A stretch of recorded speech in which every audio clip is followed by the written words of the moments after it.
la Colegiul Național Titu Măiurescu Aiu.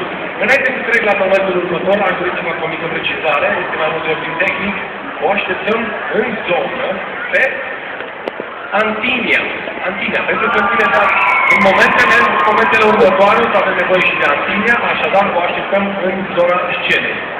Și să revenim la ale noastre, știți voi care, când prioritate, ok, foci, da?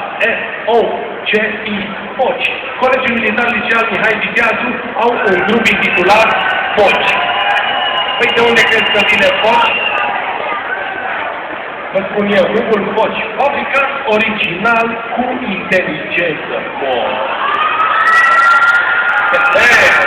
Păi ce-ar crezut voi? Cineva spunea că unde se termină logica, da?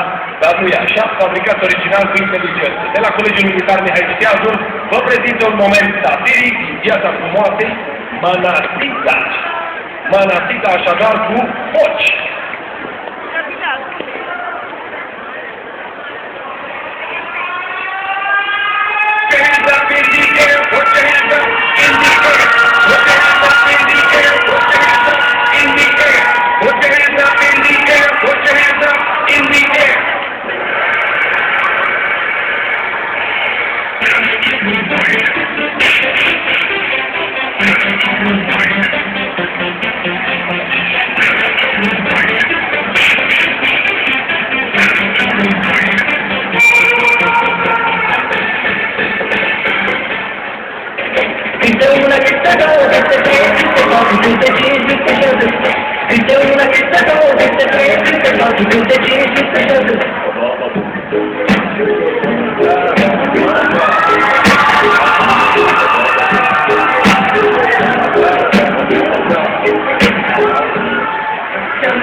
Ai Mercedes, haina din munte și la cutie se bani de milion. Ai Mercedes, că vreau să te iubesc.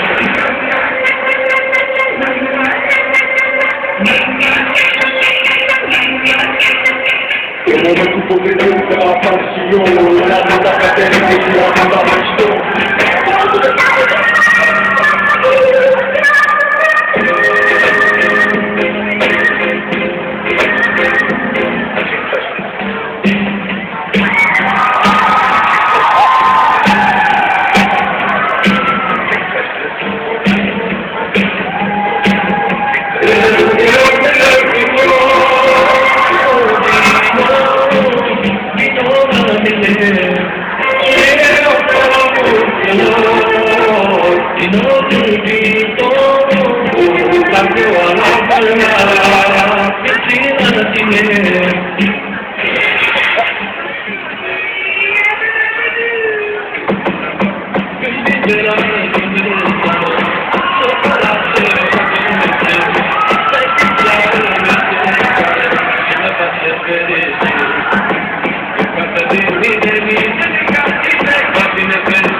Comandă următoare, questi nostri italiani.